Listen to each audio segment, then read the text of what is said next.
So what do I know about change? First thing I know is that everybody is afraid of something. Everybody is afraid of something.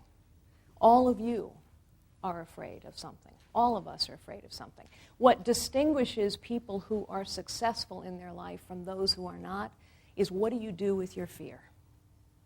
Some people are held back by their fears, and some people choose to move ahead in spite of fear. Courage is not the absence of fear. Courage is acting in spite of fear. But because everybody is afraid, what most of the time people are afraid of is something new. The essence of entrepreneurship is risk-taking. The essence of business is risk-taking. Taking a risk is all about trying something new.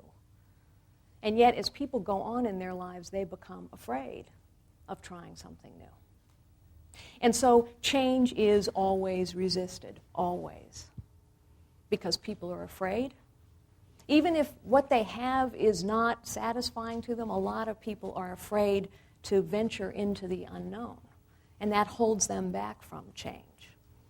And if you are trying to drive a company, an organization, your colleagues towards change, you have to know that they are afraid.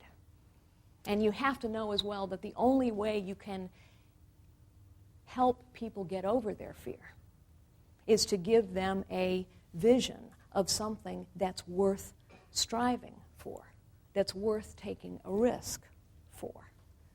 But the other reason change is always resisted is because the natural momentum, the natural instinct of any institution, I don't care if that institution is a family, a board, a university, a company of 5 people or 500,000 people. Today, one of the many very interesting things that I do is I chair the advisory board for the Central Intelligence Agency.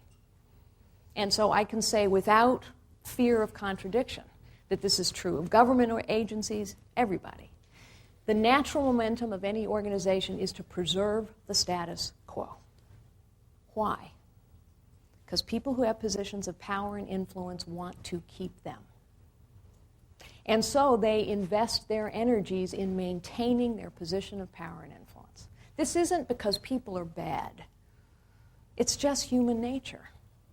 And so again, if you are focused on risk-taking, change, you have to understand that the momentum that works against you is the power of the status quo, and it's always there. That's why change is hard. And the other force that pushes against change is fear, basic human fear. And so change has to have enough power, the power of the vision about what can be different. It has to have enough force and enough energy to overcome people's fears and to overcome the power of the status quo.